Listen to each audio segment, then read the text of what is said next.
Taigu speaking, and welcome to everybody. Today, I haven't shaved yet, and it's the morning, and it's my free Monday. And I like to talk about space. Space. The word we often use in our language. Give me some space. I need some space. For instance, something we're looking for.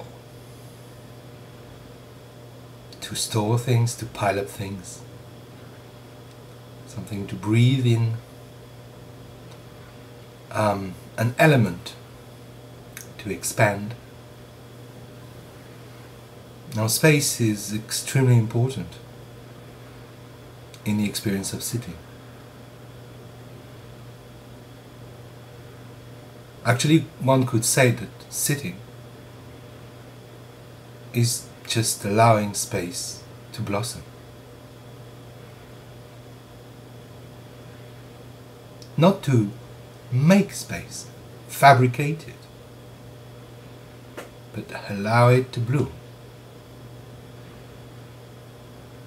Space around thoughts, between thoughts. Space in the joints, between the bones.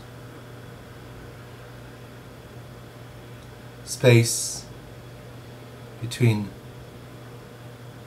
true self and the fake idea of the self.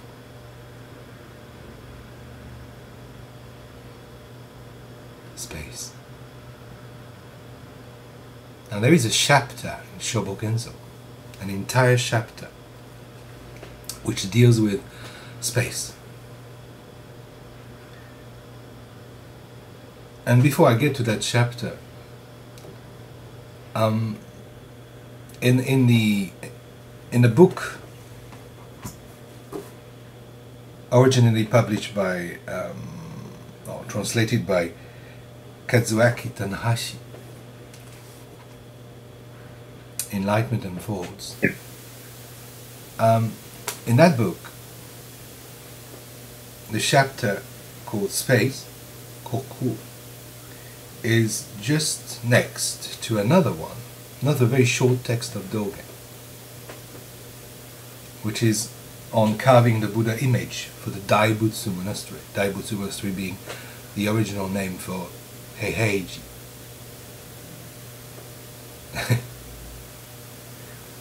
I laugh because this is priceless. At the bottom of the very, very short text, one can read this. As a vow of my lifetime, I am determined to carve a statue of Shakyamuni Buddha with my own hands.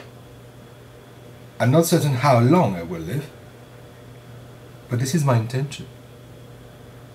It might not be exquisite and exquisitely crafted, but my intention is to carve it with my own hands, even if it takes many years. Now Dogen gave that speech, well, just at the very beginning of the Heiheiji venture. What is that statue about? Is it something like this? I don't think so. I mean, it's pretty. What we have to hear and to listen is that he's talking about space. Carving space. Carving space with space. Make a Buddha with my own hands. So the true Buddha that has to be carved is the sitting Buddha.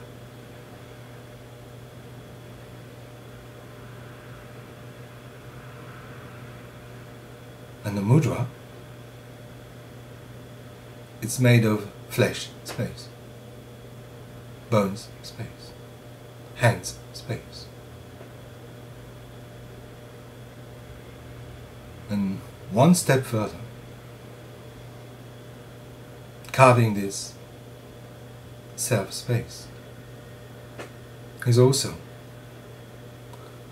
carving the whole boundless space around.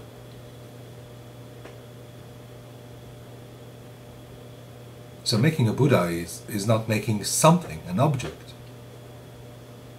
is a constant activity of carving space, of space making space.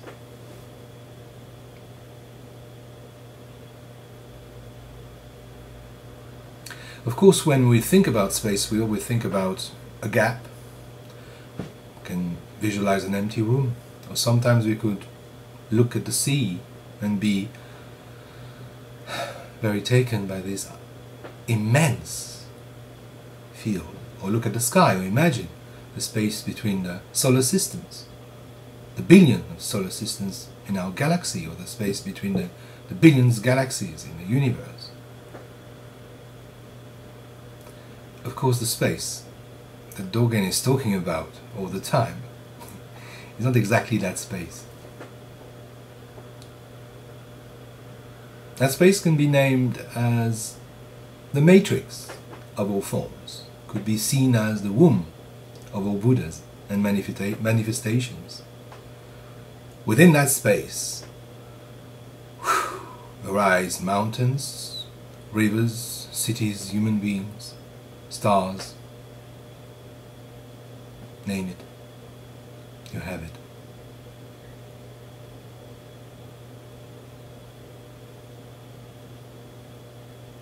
So our practice is a way to come back to the bare, naked simplicity of space. So it's very spacious. As you know, we do not manipulate things in sitting. We don't chase thoughts, cultivate thoughts. We see the whole scenery of sitting and accept the whole scenery of sitting as it is. We don't judge our sitting.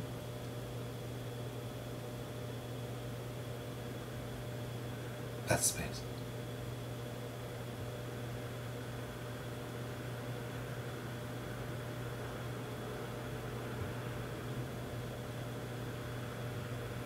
So space is not dependent on 1, 2, or 3. It doesn't have necessarily a color or a shape, a taste. Doesn't taste strawberry or apple or meat or beans.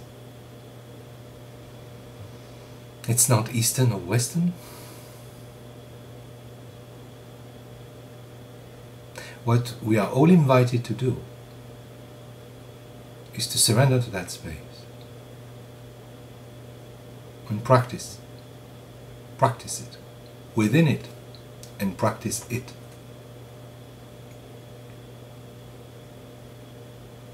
It's not difficult, and yet it is very difficult, because the temptation is to bring along so much.